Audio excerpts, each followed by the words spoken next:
है। कब का क्वेश्चन है ये? ये ले, ये लेटेस्ट का होगा। पिछले वाला होगा। एस 18 वाला, एस जी 17 डी तो 18 का वाला क्वेश्चन है होगा। ये नरेश के? अच्छा। लग तो रहा है कि हाल फिलहाल वाला क्वेश्चन है था। लेटेस्ट क्वेश्चन लग रहा है।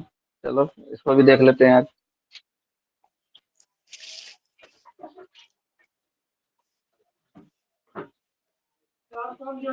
हम्म।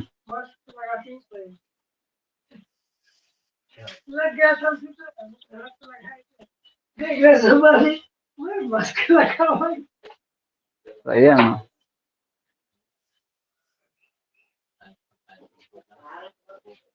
डर हो गया मन में।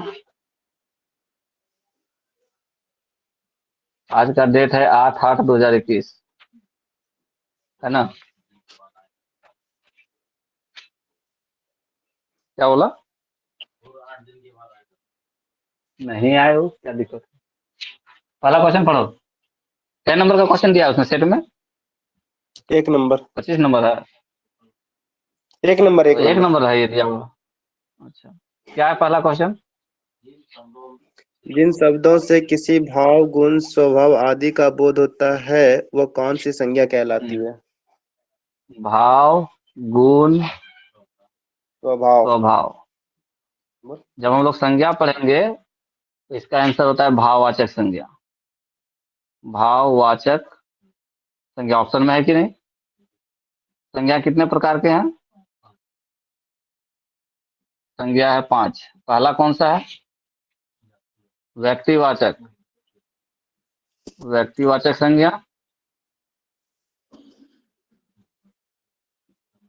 दूसरा है जातिवाचक संज्ञा।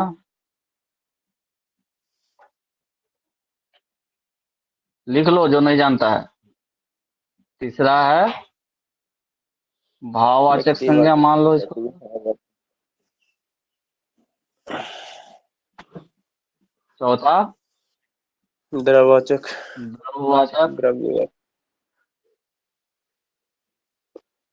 द्रव्य। द्रव्यवाचक। और पांचवा समूहवाचक। समूहवाचक। द्रव्य लिखा रहता है कि द्रव लिखा रहता है? द्रव होना चाहिए। वो द्रव्य। आता है इसमें। देखो चेक द्रव्य। करके। द्रव्य है। ऑप्शन में तो हाँ, द्रव्य ही है। द्रव्यवाचक और समूहवाचक। कितना संज्ञा हो गया? 5। व्यक्तिवाचक, जातिवाचक, भाववाचक, द्रव्यवाचक, समूहवाचक। शॉर्टकट में बता दे रहे हैं। किसी भी पर्टिकुलर जगह का नाम हो, किसी आदमी का नाम हो, या कुछ विशेष चीज का नाम हो, तो उसको हम लोग व्यक्तिवाचक संज्ञा में रखेंगे। जैसे ताजमहल। ताजमहल कई गो है? व्यक्तिवाचक संज्ञा में आ जाएगा। कोई नाम ले लो, राम, मोहन, सीता, गीता। ठीक है, क्या हो गया ये? व्यक्तिवाचक संज्ञा। ठीक है। कोई विशेष चीज का, लंदन, कई गो लंदन है? व्यक्तिवाचक संज्ञा। ठीक है। कोई विशेष चीज का बात हो, किसी विशेष व्यक्ति का बात हो, किसी विशेष व्यक्ति या वस्तु, इस तरह का किसी चीज का बात हो, तो क्या बोलेंगे उसको? व्यक्तिवाचक। एक ही होना चाहिए वो। ठीक। जातिवाचक संज्ञा में क्या? जाति भर का बोध हो। जैसे कल हम लोग बोल रहे थे स्त्री, क्या है? पूरी जाति है, पुरुष जाति है। कोई बोल दे बकरी, जातिवाचक। इस तरह का पूरे जाति भर का जिससे बोध हो उसको क्या बोलेंगे? जातिवाचक। भाववाचक अभी दे दिया। भाव, गुण, स्वभाव का बोध हो, क्या चीज? भाव, गुण, स्वभाव आदि का बोध हो गया ये भाववाचक। द्रववाचक संज्ञा क्या हो गया? जिसमें किसी वस्तु को नापा नापा जा सके, तोला जा सके। जैसे तेल, और कोई? आटा। अरे चावल हुआ, धान हो। इसको किसमें रखेंगे? द्रववाचक में। ठीक है ना? अब समूहवाचक संज्ञा की बात कर रहे हैं। ग्रुप का बात हो, बहुत सारी चीजों का बात हो। सिर्फ मेला, मेला तो हो गया आदमी का ग्रुप। अगर झुंड बोल दें, बकरी का झुंड हो सकता है, भेड़ का झुंड हो सकता है। ठीक है, तो मेला हो गया। सेना हो गया, सेना में क्या होता है, ग्रुप होता है आर्मी का। उसके बाद ये झुंड, ठीक है, ये सब आ गया सभा। समूहवाचक संज्ञा। कहीं पे मीटिंग वूटिंग हो रहा है तो वो क्या हो गया, समूहवाचक संज्ञा। तो सभा बोल दो या मीटिंग शब्द उसके लिए इस्तेमाल करते हैं कभी कभी, सभा या मीटिंग, वो भी क्या हो गया, समूहवाचक संज्ञा।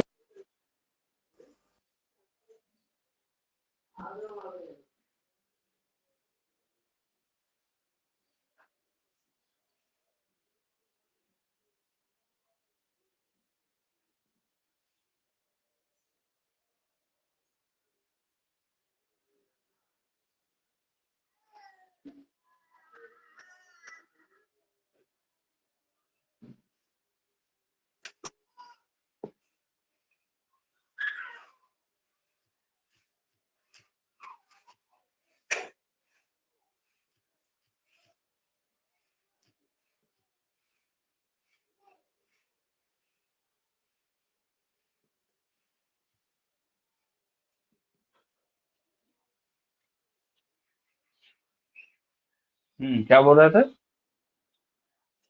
तो आप तो संज्ञा पहचान लोगे नहीं, शॉर्टकट में बता दिए। व्यक्तिवाचक में एक मतलब विशेष व्यक्ति का हो, जगह का हो, उस तरह का नाम हो, किसी भी, जैसे लाल किला, लाल किला नाम सुना है ना दिल्ली में जो है, लाल किला क्या हो गया, व्यक्तिवाचक संज्ञा। कोई जगह का नाम है नई दिल्ली, क्या हो गया, गोड्डा क्या हो गया, व्यक्तिवाचक, गोड्डा एक ही है, ठीक है। तो वो सब व्यक्तिवाचक संज्ञा, संज्ञा समझ लेगा आप। एक सीता क्या है, सीता किसी का नाम है, क्या हो गया, व्यक्तिवाचक। रवि व्यक्तिवाचक, पथरगामा, ठीक है। अगर हम बोले बकरियों का झुंड, समूहवाचक।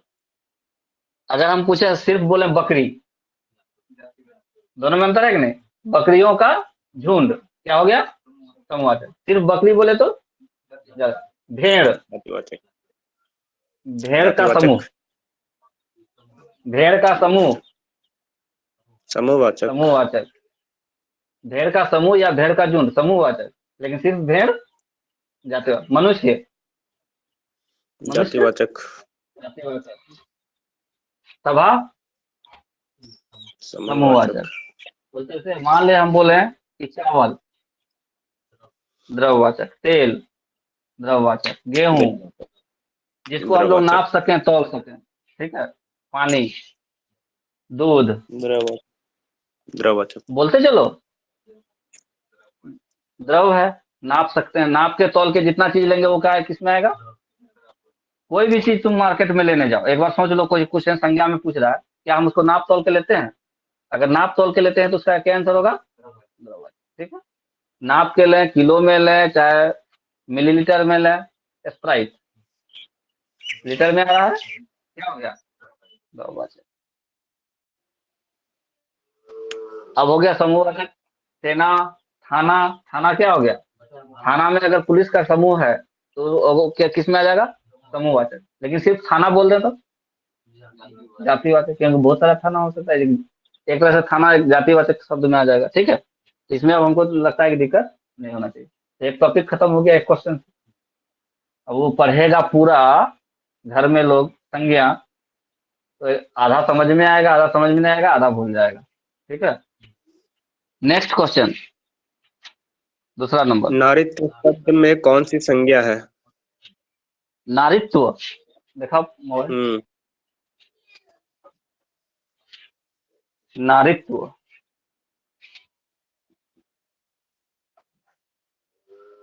संज्ञा पूछ रहा है, अब हम नहीं बताएंगे तो बताओ। नारी से नारित्व बना, नारी मतलब स्त्री, और उसका जो विशेष गुण है, नारी का गुण को नारित्व बोलते हैं। नारित्व मतलब क्या, नारी का गुण, भाववाचक। नारित्व मतलब नारी का गुण, क्या आंसर होगा।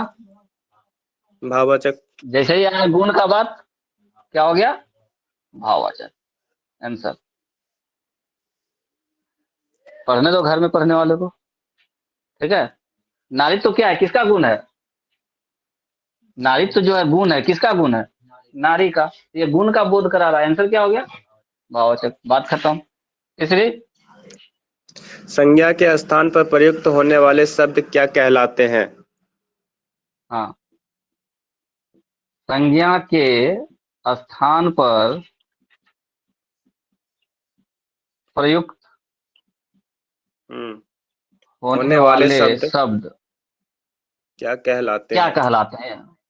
अब देखो, हम यहाँ लिख रहे हैं एक एग्जाम्पल, राम आम खाता है। सिंपल सा सेंटेंस ले रहे हैं, राम आम खाता है। इसमें राम क्या है? कौन सा है? संज्ञा अगर हम पूछें तो कौन सा संज्ञा है? तो व्यक्तिवाचक संज्ञा, क्योंकि एक व्यक्ति का बोध है, व्यक्तिवाचक, है ना। अब हम इसी राम के बदले ये इस तरह से लिखें, वह आम खाता है, वह आम खाता है। लिख सकते हैं कि नहीं लिख सकते? वह राम, उसका नाम राम है, तो राम आम खाता है बोल दिए, कोई भी आदमी समझ गया कि राम खा रहा है। लेकिन अब हम राम नहीं बोल रहे हैं, या इसलिए ऐसे बोल देते हैं, अब राम आम खाता है, ठीक। अब इसी राम के बदले वह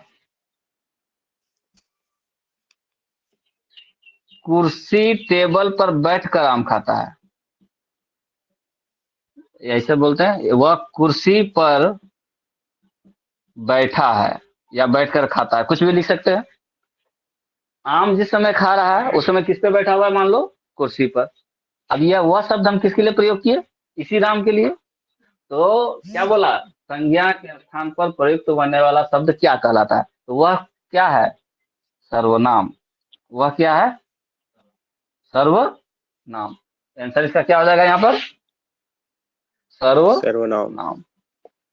नाम के बदले पर्टिकुलर व्यक्ति का जो संज्ञा है, व्यक्तिवाचक संज्ञा है, उसके बदले अगर हम कोई शब्द इस्तेमाल करते हैं तो उसको क्या कहेंगे? सर्वनाम कहते हैं। जैसे अभी नरेश लिख रहा है, क्या बोल रहे हैं? लिख रहा है। और फिर अगला लाइन उसी का पैसेज में लिखे हैं कि वह व्याकरण लिख रहा है। क्या लिख रहा है? व्याकरण लिख रहा है।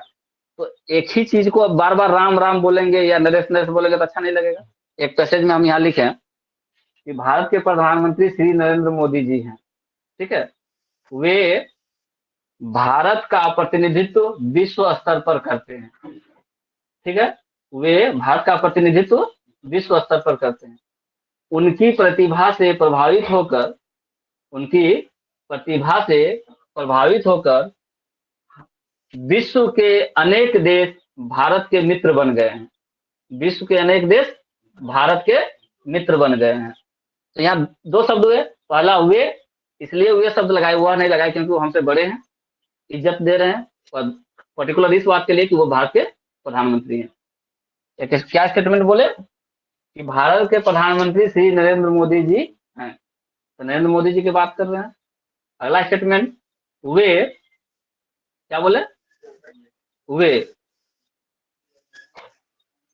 विश्व स्तर पर भारत का प्रतिनिधित्व कर रहे हैं, पूरे विश्व में भारत का प्रतिनिधित्व कर रहे हैं। तीसरा पॉइंट क्या बोले? उनकी प्रतिभा से प्रभावित होकर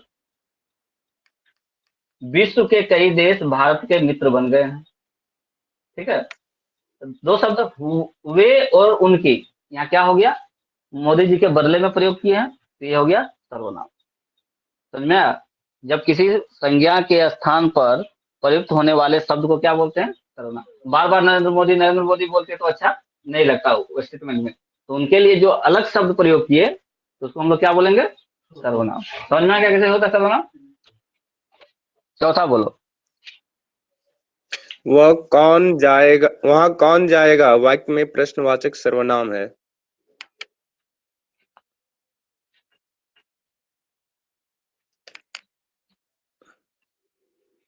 संज्ञा के स्थान पर जो दूसरा शब्द इस्तेमाल करते हैं उसको क्या बोलते हैं? सर्वनाम। जैसे वह कलम से लिखता है, ठीक है, इसमें वह शब्द क्या हो गया? सर्वनाम हो गया।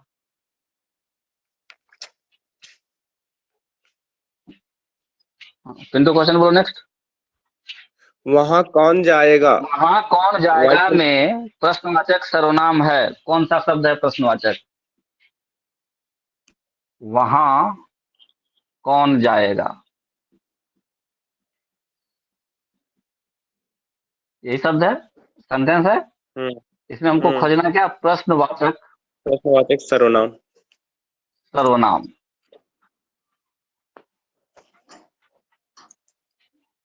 तो यहाँ कौन सा शब्द प्रश्न पूछ रहा है इस लाइन में? वहां कौन जाएगा, तो प्रश्न कौन पूछ रहा है?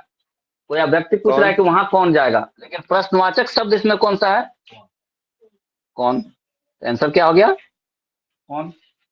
वह किस लिए जाएगा, किस लिए, वह किस लिए जाएगा। वहां कौन जाएगा तो कौन शब्द हो गया प्रश्नवाचक। वह किस लिए जाएगा तो किस लिए हो गया प्रश्नवाचक। तुम क्यों पढ़ रहे हो, तुम क्यों पढ़ रहे हो, क्या हो गया प्रश्न, प्रश्नवाचक कौन सा हो गया? तुम क्यों पढ़ रहे हो, क्यों। ठीक है, तुम यहाँ क्यों आए हो, तुम यहाँ क्यों आए हो, उत्तर बताओ। क्यों, क्यों आए हो तो पढ़ने के लिए। प्रश्न कौन पूछ रहा है? क्यों शब्द। तो प्रश्न कौन कर रहा है? क्यों शब्द। कहाँ शब्द, कौन शब्द। ठीक है, तुम किधर जा रहे हो, किधर। ठीक है ना। राम ने उसे क्यों मारा, क्यों शब्द, क्यों शब्द। प्रश्न कौन पूछ रहा है? ये शब्द कौन, क्यों, का। बिल्कुल, बिल्कुल रहेगा। यहाँ कौन शब्द से पता चला कि ये प्रश्नवाचक है। ठीक है, जब सर्वनाम पढ़ाएंगे, सर्वनाम कितने हैं, जब सर्वनाम पढ़ोगे तो पूरा सर्वनाम पढ़ाना होगा। सर्वनाम एक दिन पढ़ा देंगे अच्छे से। तो प्रश्नवाचक सर्वनाम कौन, समझ गया। तो जहां जिस शब्द से प्रश्न का बोध होगा उसको क्या बोलेंगे? प्रश्नवाचक सर्वनाम। इतना सारा एग्जाम्पल दे दिए। ठीक है, पंखा कैसे घूमती है, कैसे, बिजली से। उत्तर अगर कहेगा कैसे घूमती है तो बिजली से। ठीक है, लेकिन प्रश्न कौन शब्द से हो रहा है? कैसे। ठीक है, नेक्स्ट क्वेश्चन। दही शब्द है। फिफ्थ, दही दही शब्द। शब्द है। हाँ, पुल्लिंग ऑप्शन क्या है? स्त्रीलिंग। पुल्लिंग पुल्लिंग, स्त्रीलिंग, स्त्रीलिंग, नपुंसकलिंग और उभयलिंग।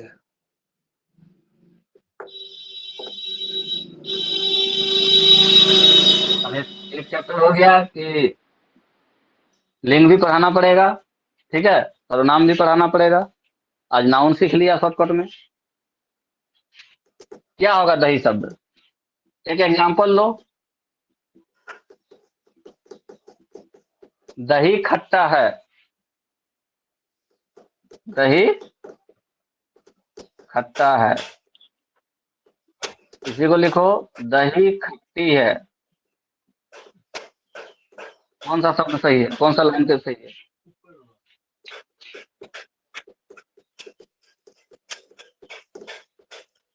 पुल्लिंग। दही खट्टी है, क्या बोले दही को। खट्टा है तो सब बोलता है, तो पुल्लिंग हो गया। और कोई बोला दही खट्टी है, वो शब्द गलत है। तो इसको ना तो हम लोग स्त्रीलिंग में रख सकते हैं ना पुल्लिंग में रख सकते हैं। क्या पिंटू, आंसर दिया इसमें? हाँ, आंसर इसका आंसर दिया ही दिया नहीं है है। नहीं दिया। इसमें, बिना आंसर वाला का है डाउनलोड किया है।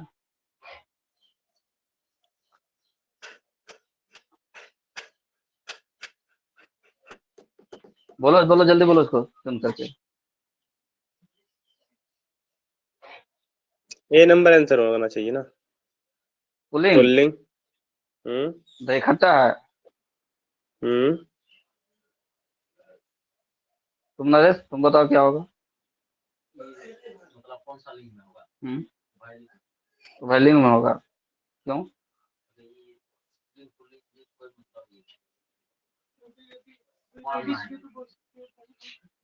कौन बोलेगा? नहीं, लेडीज क्यों बोलेगी? लेडीज बोले चाहे जेंट्स बोले, इसको तो दही, हम दही शब्द पूछ रहे हैं कि लेडीज जेंट्स बोल रहे हैं। मतलब कोई लड़की बोलेगी तो कहेगी दही खट्टी है, और लड़का बोलेगा तो बोलेगा दही खट्टा है, ऐसा नहीं होता।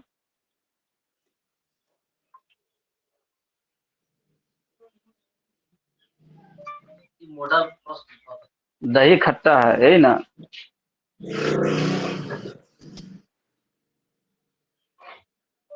दही खट्टा है।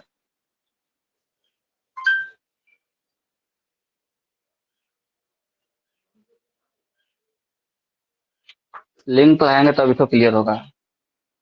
क्या आंसर है? आंसर बताओ तो इसका कहीं। ऑप्शन भी तो नहीं आ रहा है उसमें। ऑप्शन क्या क्या दिया था उसमें? पुल्लिंग, स्त्रीलिंग, नपुंसकलिंग, उभयलिंग।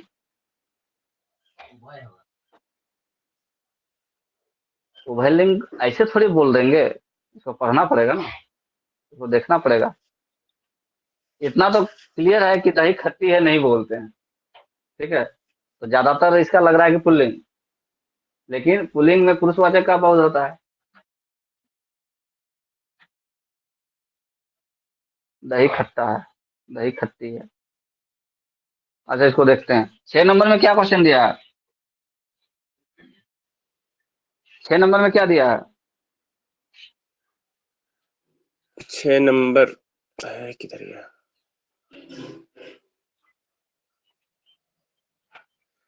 शुद्ध वर्तनी के लिए सही विकल्प छांटिए। दही खट्टी है, स्त्रीलिंग पुल्लिंग।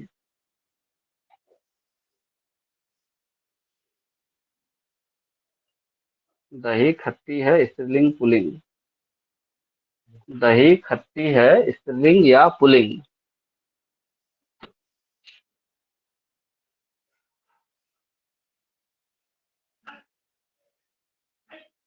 दही शब्द करना है ना।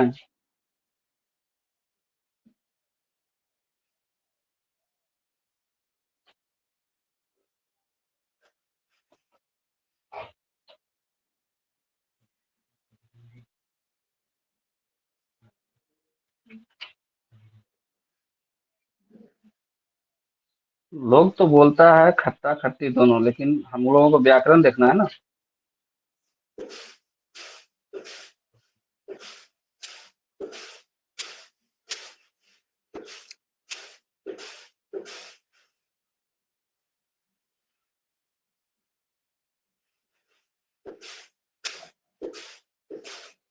इसमें दिया हुआ है ना, जो लोग दही को पुल्लिंग कहते हैं वो इसका कारण ये बताते हैं कि संस्कृत के नपुंसक लिंग शब्दों से उत्पन्न हिंदी के शब्द पुल्लिंग होते हैं, जैसे फल, खेत, बीज इत्यादि। और दही संस्कृत के नपुंसक लिंग शब्द दधि से उत्पन्न है, इसलिए इसे पुल्लिंग होना चाहिए। ये भी कंफर्म नहीं है।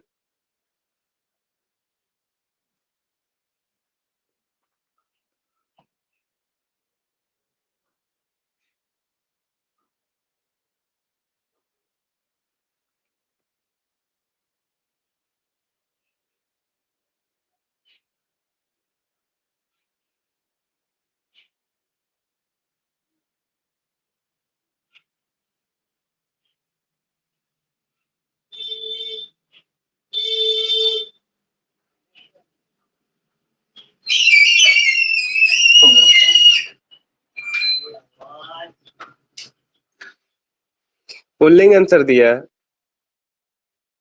आंसर पुल्लिंग ही होगा, ठीक है। हम लोग पुल्लिंग लेकर के ही चलेंगे, क्योंकि दही खट्टा है ज्यादा, मतलब फेमस है, और ज्यादा लोग इसका इस्तेमाल करता है। दही खट्टी है बहुत कम लोग बोलता है। कौन सा घी की दही आता है आपको? किस चीज में? यही तो अपवाद का स्वरूप यही हो रहा है कि जो दही शब्द है वो पुल्लिंग में ही लेके चलना पड़ेगा। लेकिन अब एसएससी का बात मानना पड़ेगा कि एसएससी क्या बोल रहा है ना। एसएससी ये उसको क्या क्वेश्चन मान रहा है, वो 2019 वैल्यू मान रहा है। क्या बोल रहा है? 2019 के किसी एग्जाम में ये क्वेश्चन पूछा गया है, उसका आंसर पुल्लिंग दिया हुआ है। पुल्लिंग ही लेके चलना पड़ेगा। दही खट्टा है ही बोलते हैं मैक्सिमम टाइम, ठीक है। तो पुल्लिंग ही लेके चलेंगे इसको। ठीक है, आगे बढ़ते हैं। इसको पुल्लिंग अभी लेके चलते हैं, बाद में देख लेंगे इसको। छठा क्वेश्चन क्या था? छठा क्वेश्चन है, शुद्ध वर्तनी के लिए सही विकल्प चुनिए। शुद्ध वर्तनी, क्या ऑप्शन है? ऑप्शन पहला है अशोभनीय। अशोभिल, अशोभनीय, शुद्ध करना है इसको ना।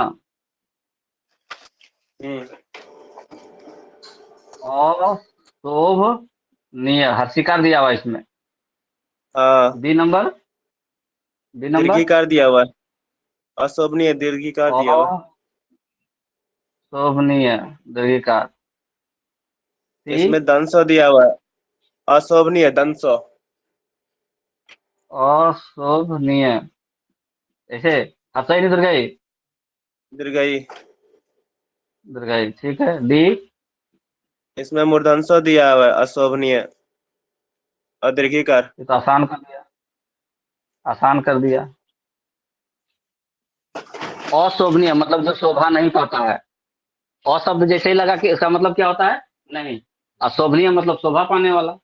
ये काम तुम्हारा शोभा नहीं देता है, क्या बोलते हैं? अशोभनीय काम नहीं। तो अशोभनीय शब्द जो है उसका शुद्ध रूप कौन सा है? इसमें शुद्ध रूप इसका कौन सा है? ए, बी, सी या डी? बोर्ड का लिखा हुआ दिख रहा है साफ?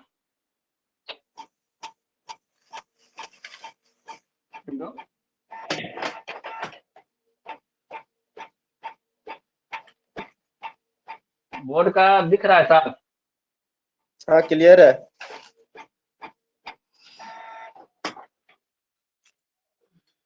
ठीक है, कौन सा आंसर होगा? देखो हर्षिकार दिया है नियम में, अशोभनीय ये होगा नहीं। दंसो और मूर्धन्यो दे दिया, ये बिल्कुल नहीं होगा। आंसर क्या हो गया? ठीक है, ए अशोभनीय। नंबर। कौन सा आंसर होगा ए नंबर। पिंटू? नहीं, ये क्यों होगा? ए हर्षिकार दिया नंबर। हुआ है। दीर्घिकार होगा। अशोभनीय, हाँ दुर्घिकार होना चाहिए। दीर्घिकार होगा। देखो काटने का एक और तरीका है कि आदमी को कंफ्यूज जब कर रहा है तो देखो दीर्घिकार 3 ऑप्शन में दिया हुआ है। दीर्घिकार कितना ऑप्शन में दिया हुआ है? 3 ऑप्शन में दिया तीन हुआ में। है, मतलब दीर्घिकार होगा। ठीक है, एक एक सेंटेंस है तो दीर्घिकार होगा, ये कंफर्म कर लिए। अब देखो तलावर्ष कई ऑप्शन में दिया हुआ है? 2 ऑप्शन में। और मूर्धन्य दंश कितना ऑप्शन में दिया हुआ है? एकक में, तो यानी मूर्धन्य होगा। लॉजिक सिखा रहे हैं, जो ऑप्शन जब बनाता है ना लोग इसी तरह से लॉजिक लगा के बनाता है। तो 2 ऑप्शन वाला सही हो गया, यानी अब हम दो क्लियर हो गए कि दंश, दंश तो नहीं होगा, मूर्धन्य तो नहीं होगा, तलावेश तो होगा। हर्षई दुर्गई में अब कंफ्यूजन कर रहा है, तो हर्षई एक ही में है और दीर्घई 3 गो में, यानी दीर्घई तो होगा। ठीक है, तो जिसमें तलावेश भी हो और दीर्घई भी हो, एक ऑप्शन में है, बी वाले ऑप्शन में है। आंसर क्या हो गया? डी, अशोभनीय। समझा लॉजिक? ये सब खुद बताएगा थोड़ी ना, इसे समझने का तरीका है।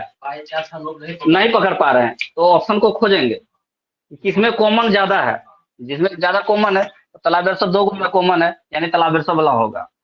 ठीक है, हाँ ये दोनों में से होगा। फिर देख रहे हैं कि हर्षई दीर्घई का मतलब कंफ्यूजन कर रहा है। हर्षई एक ही गो में, दीर्घई 3 गो में, यानी दीर्घई वाला तो होगा, क्योंकि वो ज्यादा क्लोज हो रहा है। क्योंकि जो क्वेश्चन बनाता है ना वो एकदम क्लोज ऑप्शन देता है। ठीक है ना? हाँ, इसलिए अशोभनीय। सातवां, इसमें आंसर देखो, जो भी मोहन आंसर हंस सिर्फ रहा है। डाउनलोड करो ना तो उसमें आंसर अवश्य होना चाहिए। अब कैसे तुम जानोगे कि हम सही बनाए गलत बनाए? घर जाकर के चेक कर लेना सब। 7वां नंबर बोलो। मोहन मोहन हंस रहा है। मोहन हंस रहा है। हम्म। हंस रहा है, क्या ऑप्शन? इसमें क्रिया, सकर्मक क्रिया। क्या? सकर्मक क्रिया, दूसरा अकर्मक क्रिया। अकर्मक क्रिया, एक कर्मक क्रिया। कौन सा? एक कर्मक क्रिया। एक कर्मक। एक कर्मक, यानी क्रिया भी पढ़ाना पड़ेगा। कल कोई एक चैप्टर पढ़ेंगे, ठीक है? कल सर्वनाम पढ़ेंगे। दी द्विकर्मक दिया, यहाँ धिकर्मक लिखा हुआ है। द्वि होगा।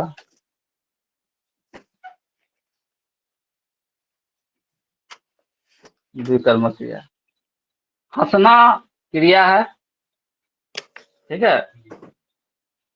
अब ये अकर्मक है कि सकर्मक है? अकर्मक क्या होता है, सकर्मक क्या होता है? क्या होता है अकर्मक?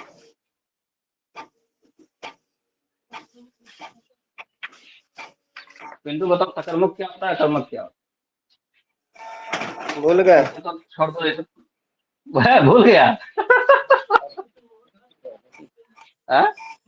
देखो, सार्थक क्रिया जो होता है ना, सार्थक क्रिया जो भी होगा वो सकर्मक होगा, और निरर्थक क्रिया जो है वो अकर्मक होगा। शॉर्टकट में सोच रहे हैं, निरर्थक क्रिया।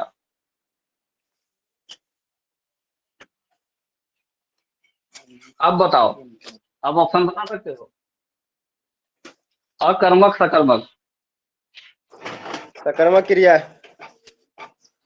सकर्मक है हंसना। हम्म। ऐसा करते हैं, आज बोल दे रहे हैं तुम लोगों को किताब पढ़ने के लिए, क्या क्या? एक सर्वनाम, ठीक है? दूसरा क्रिया, और तीसरा लिंग। ये 3 चैप्टर कल हम लोग पढ़ लेंगे, ठीक? तो आज अपने से तुम लोग जाके थोड़ा बहुत पढ़ना, तब कल पढ़ाएंगे तो ज्यादा समझ में आएगा। पढ़ोगे घर से, घर में थोड़ा बहुत ना, तो याद रहेगा। तो फिर मतलब डिस्कस करने में भी अच्छा रहेगा। क्या आंसर होना चाहिए इसका?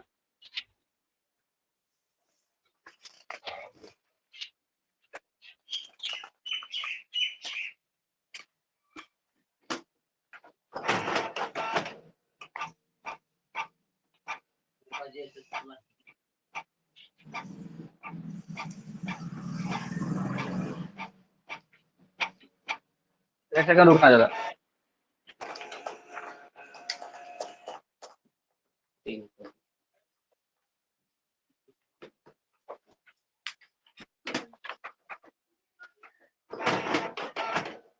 जो बोलता है ना कि हिंदी आसान है, जब पहुंचेगा यहाँ पे ना, तब पता चलेगा कि आसान है कि, हाँ, और कितना आसान है। आसान है तो कितना आसान है, क्या? सब चीज पढ़ना पड़ेगा, A to Z, मतलब 6-7 जो चैप्टर है वो तुमको पढ़ना पड़ेगा इसमें। हम्म। खाली शब्द पूछ लेगा ना कि कौन सा शब्द का टाइप है, तो नहीं पता बता सकेगा। क्या अभी हम लोग पढ़ रहे थे? ये वाला क्रिया। सकर्मक और अकर्मक। तो लिखो तो सकर्मक क्रिया का डिफिनेशन। लिखो सकर्मक क्रिया। तो सकर्मक हाँ क्रिया का डिफिनेशन लिख लो। सकर्मक क्रिया का हाँ। डिफिनेशन लिखो। जिस क्रिया के साथ, जिस क्रिया के साथ कर्म रहता है अथवा उसके रहने की संभावना रहती है,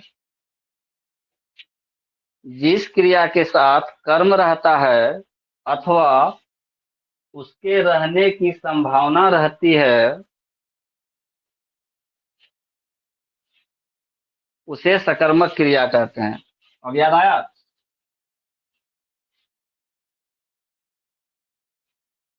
सकर्मक क्रिया का डेफिनेशन लिखा रहे हैं कि जिस क्रिया के क्या बोले अभी सेंटेंस? जिस क्रिया के साथ कर्म रहता है अथवा उसके रहने की संभावना रहती है, उसे सकर्मक क्रिया कहते हैं। जैसे, जैसे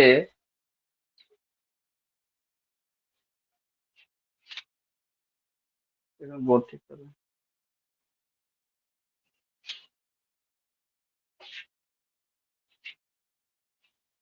राम पुस्तक पढ़ता है।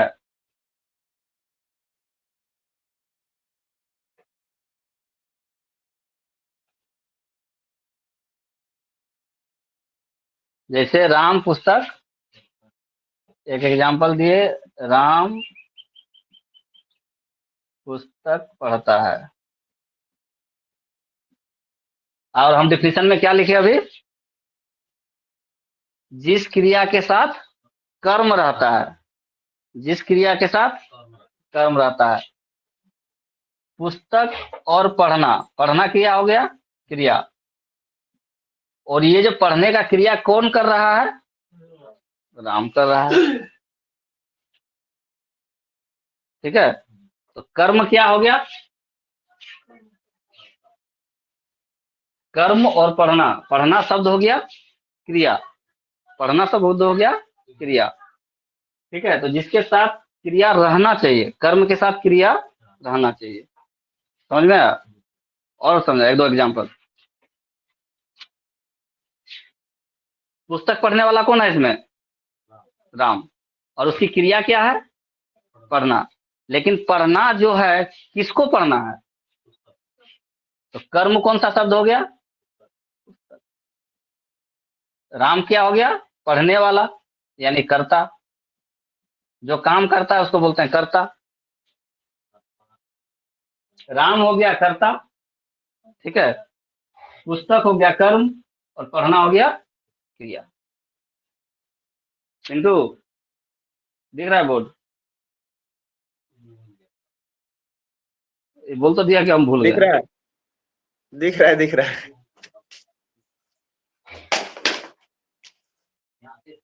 ना?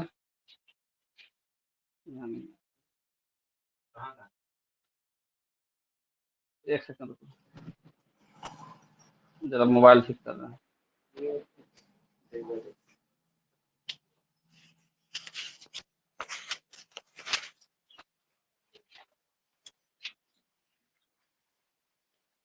पूरा स्टेटमेंट नहीं दिख रहा। अब पूरा स्टेटमेंट दिखा? दिख रहा है। इधर का दिख रहा है, इधर का नहीं दिख रहा है। हाँ, अब दिख। नहीं, पूरा बोर्ड तो नहीं दिख रहा है, पर इधर वाला दिख रहा है, राइट साइड वाला। सकर्मक क्रिया तो दिख रहा है ना? यहाँ जो लिखे राम पुस्तक पढ़ता है, दिख रहा है ना? हाँ, दिख रहा है। अब क्या बोला अभी डिफिनेशन में? क्या बोला बताओ, डिफिनेशन में क्या बोला?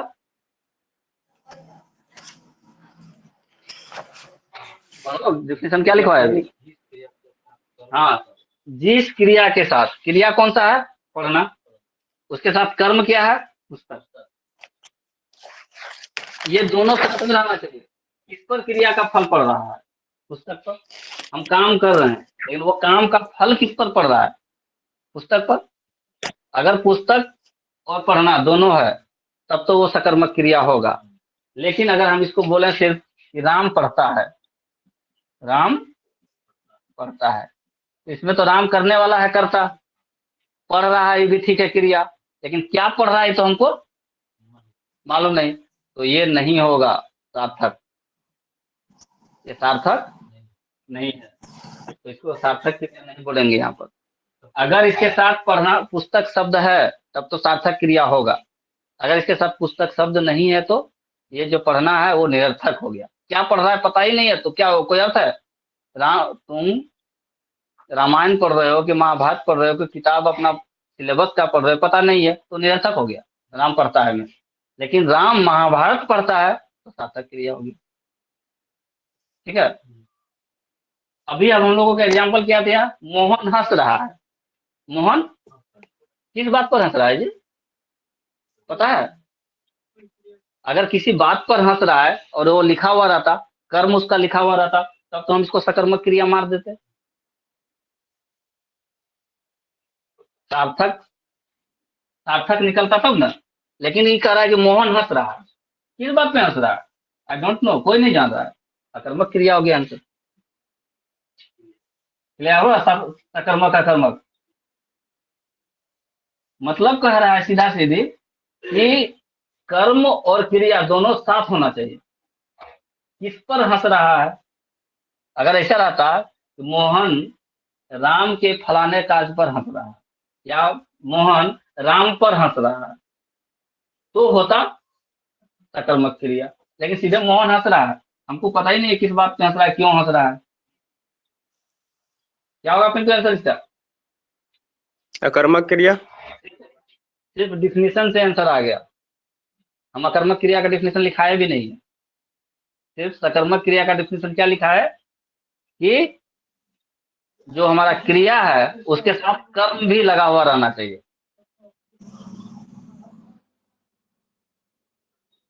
ठीक है, इसका आंसर क्या हो गया? अकर्मक।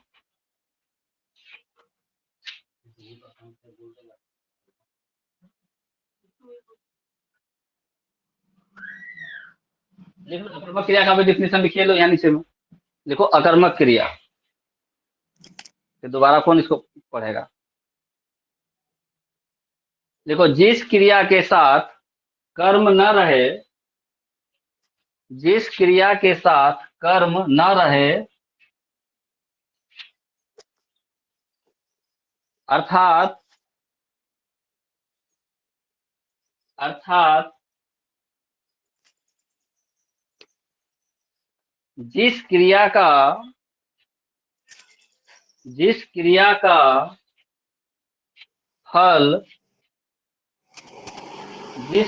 का फल कर्ता पर ही पड़े, जिस क्रिया का फल कर्ता पर ही पड़े, उसे अकर्मक क्रिया कहते हैं। जैसे यही एग्जांपल ले लो, मोहन हंस रहा है। मोहन हंस रहा है, किस पर हंस रहा है नहीं पता है, यानी खुदे पे हंस रहा होगा, तो कर्ता पर ही उसका फल पड़ रहा है। आंसर इसका एग्जांपल लिख लो, मोहन हंस रहा है। हो गया, बात खत्म। हम्म।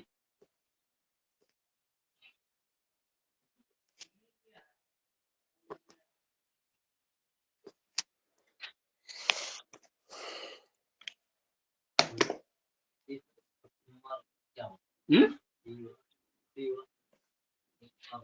एक कर्मक और द्विकर्मक ये नहीं पढ़ना है, वो कुछ नहीं आएगा। ये सब ऐसे ही ऑप्शन कुछ नहीं समझ में आया तो चलो कुछ तो लिखना पड़ेगा ना ऑप्शन देने के लिए। सिर्फ सार्थक काम और निरर्थक काम के बारे में पढ़ना है। सार्थक क्रिया हो रहा है कि नहीं, निरर्थक क्रिया हो रहा है कि नहीं।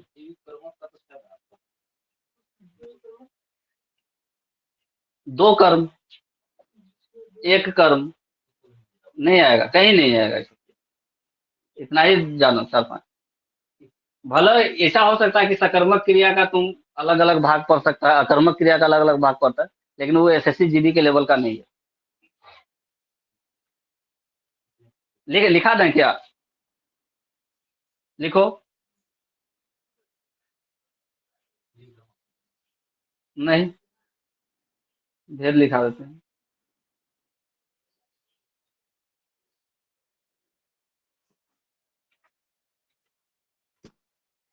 क्या एग्जाम्पल लिखा है इससे अकर्मक क्रिया का?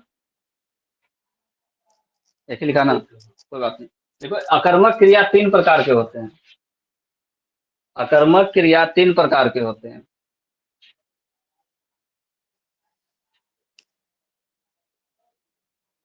अकर्मक क्रिया कितने प्रकार के? ठीक है। पहला,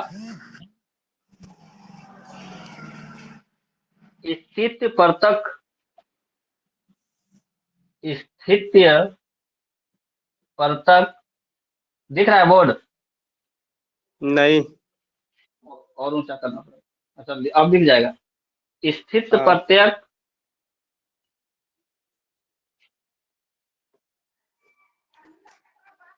पूर्ण अकर्मक क्रिया, स्थित परतक, पूर्ण अकर्मक क्रिया।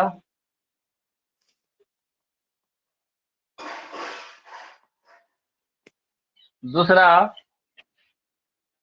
जब इसको लिखाएंगे तो हमको इसका डेफिनेशन भी लिखाना पड़ेगा। दूसरा, अपूर्ण अकर्मक क्रिया।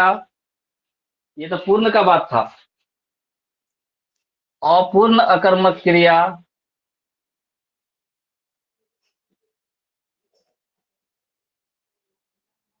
और तीसरा,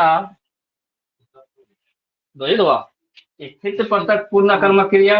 हम ये अकर्मक क्रिया का भाग लिखा रहे हैं कि अकर्मक क्रिया 3 प्रकार के होते हैं। अकर्मक क्रिया 3 प्रकार के होते हैं। पहला, स्थित परतक पूर्ण अकर्मक क्रिया।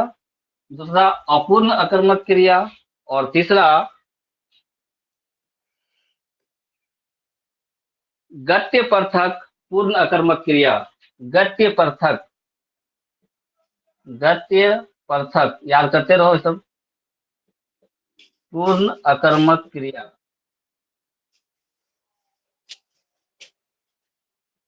इतना डीप नहीं पूछेगा, सिर्फ सकर्मक अकर्मक पूछेगा तुम लोगों को, ठीक है। इतना डीप नहीं पूछने वाला है।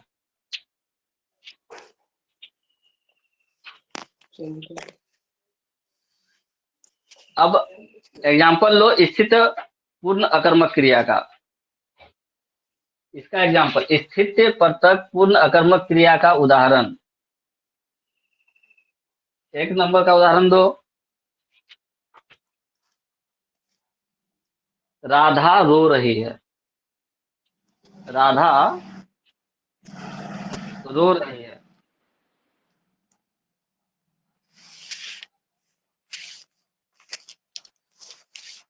परमात्मा है। दूसरा एग्जाम्पल इसका लिखो, परमात्मा है। परमात्मा है। और इसका तीसरा एग्जाम्पल लिखो, बच्चा सो रहा है। परमात्मा भगवान, परमात्मा है, ईश्वर सो रहा है, बच्चा सो रहा है। स्थित पृथक पूर्ण अकर्मक क्रिया है। इस देखो नाम से देखो, हिंदी शब्द में नाम पकड़ो, क्या बोल रहा है यहाँ? स्थित मतलब स्थिति। स्थित मतलब स्थिति। स्थिति जहां बोध कर रहा है, सो रहा है, बच्चा सो रहा है। क्या स्थिति है बच्चे की? सोने की दिशा में है, सोने की दशा में। उसका दशा क्या है? जब वो सो रहा है। दूसरा एग्जाम्पल क्या दिया? राधा रो रही है। राधा रो रही है। इसको थोड़ा और उल्टा करना।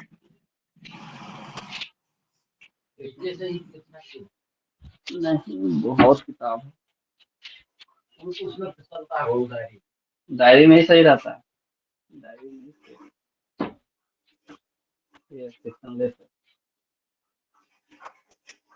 अब आया कितना ऊंचा रहता है?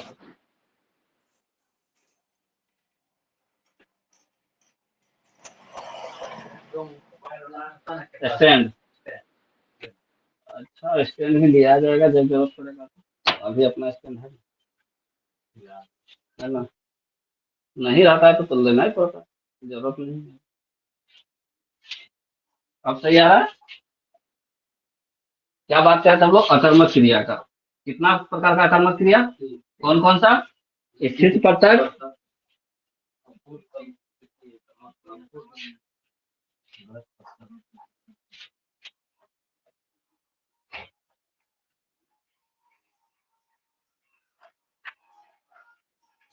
पहला था स्थित पृथक पूर्ण अकर्मक क्रिया, दूसरा अपूर्ण अकर्मक क्रिया, और तीसरा गति पृथक पूर्ण अकर्मक क्रिया।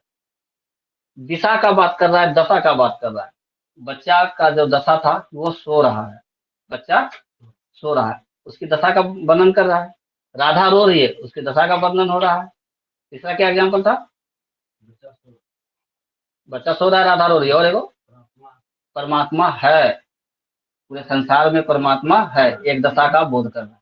ठीक है, तो ये हो गया स्थित पृथक पूर्ण कर्मक क्रिया। बच्चा अगर सोया है तो सो के उठेगा ही। हम अभी ये नहीं जाने कि कब सो के उठेगा, लेकिन अगर सोया है तो सो के उठेगा ही। तो पूर्ण होगा कि नहीं काम? पूर्ण होने का संभावना है कि नहीं? जैसे ही उठ गया उसका सोने का क्रिया खत्म, यानी पूर्ण हो रहा है। इसलिए इसको पूर्ण वाले में रखेंगे, स्थित पृथक पूर्ण कर्मक क्रिया। ठीक है, तो ये तीनों काम, राधा रो रही है, राधा रो रही है, कभी ना कभी चुप तो होगी, पूरा तो होगा काम, काम पूरा होगा कि नहीं होगा? तो स्थित पृथक पूर्ण कर्मक क्रिया हो गया। अच्छा, इसका अगर डिफिनेशन लिखना है तो लिख लो। स्थित पृथक पूर्ण अकर्मक क्रिया, स्थित पृथक पूर्ण अकर्मक क्रिया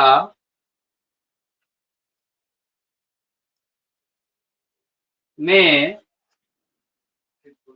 स्थित पृथक पूर्ण अकर्मक क्रिया में कर्ता के स्थिर दशा का बोध होता है। तो काम कर रहा है वो स्थिर है, कर्ता के स्थिर दशा का बोध होता है, कर्ता के स्थिर दशा का बोध होता है,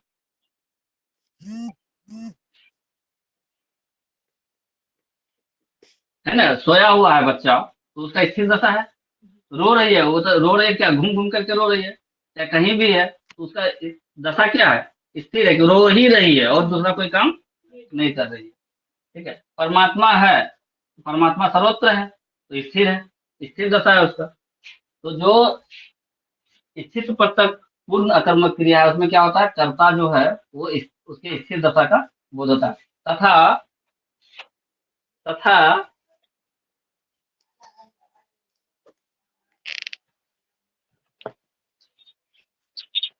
क्रिया के बिना, क्रिया के बिना कर्म के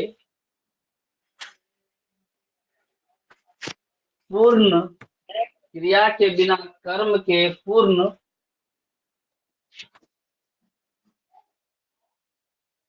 अर्थ का बोध कराती है, पूर्ण अर्थ का बोध कराती है।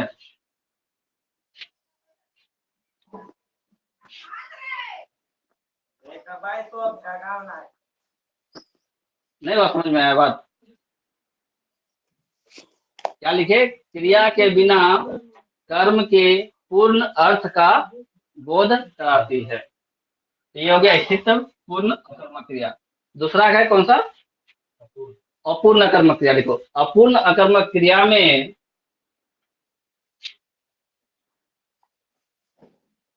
अपूर्ण अकर्मक क्रिया में प्रयोग के समय, अपूर्ण अकर्मक क्रिया में प्रयोग के समय अर्थ की पूर्णता के लिए, अर्थ की पूर्णता के लिए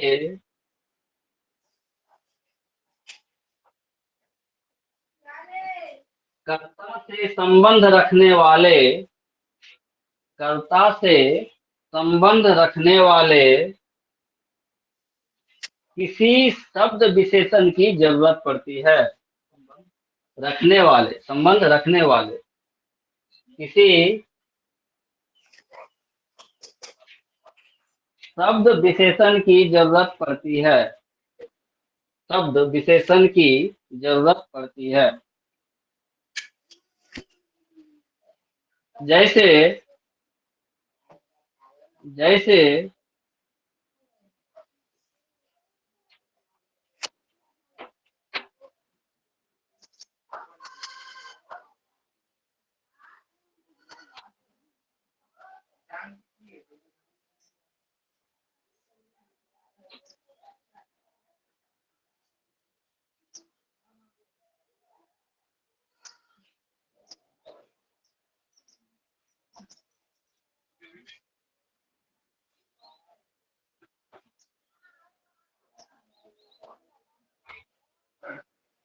मैं बीमार हूं,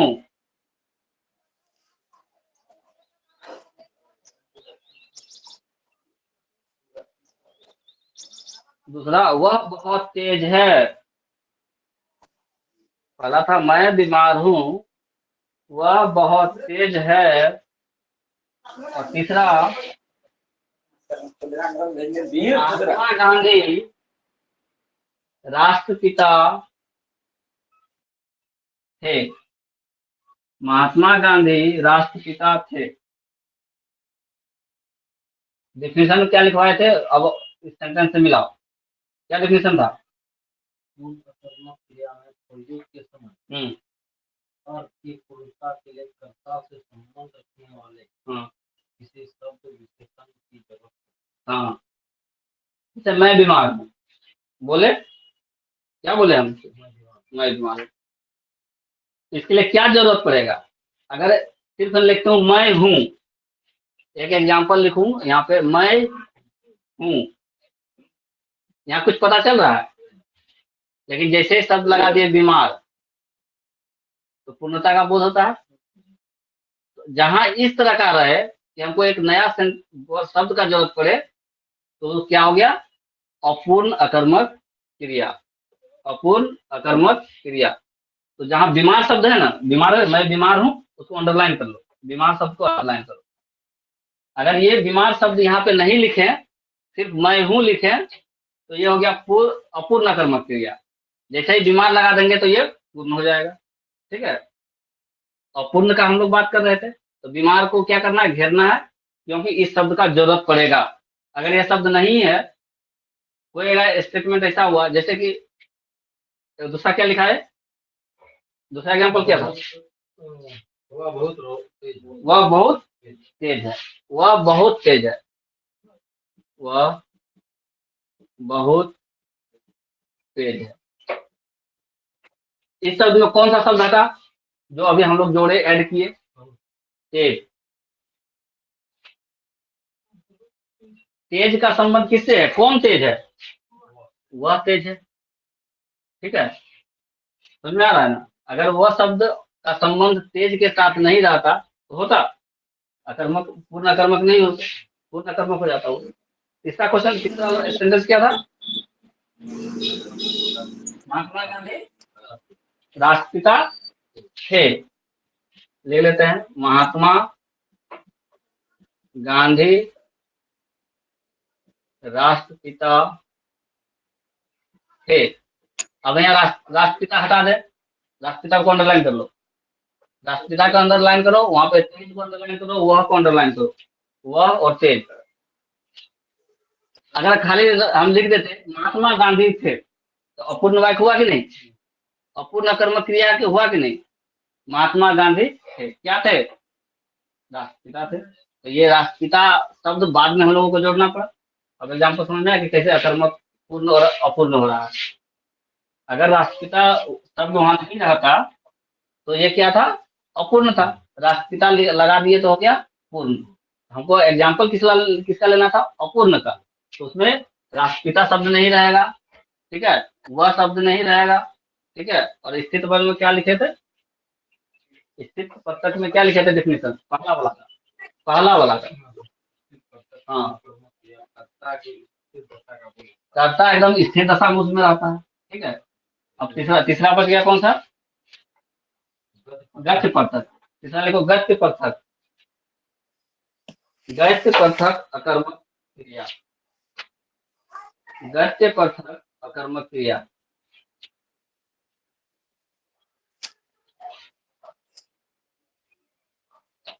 वैसी क्रियाएं, डिफिनेशन लिखो, वैसी क्रियाएं जिन्हें कर्म की आवश्यकता नहीं पड़ती है, वैसी क्रियाएं जिन्हें कर्म की आवश्यकता नहीं पड़ती है,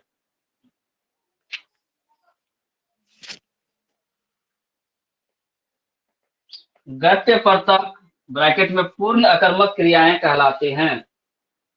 गत्य पृथक ब्रैकेट में पूर्ण अकर्मक क्रियाएं कहलाती हैं। क्या बोले, कर्म की आवश्यकता नहीं पड़ती है, वे गत्य पृथक ब्रैकेट में पूर्ण अकर्मक क्रियाएं कहलाती हैं। जैसे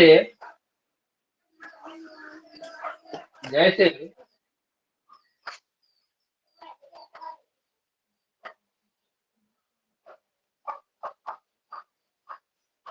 उड़ना, घूमना, तैरना, उठना, गिरना, जाना आदि। अगर ये शब्द लगा हुआ है तो ये गत्य पृथक पूर्ण अकर्मक क्रियाएं कहलाएंगी। क्या क्या, उड़ना, घूमना, तैरना, जाना, है ना।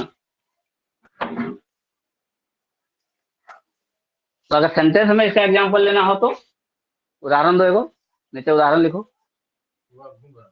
वह कहाँ घूम रहा है,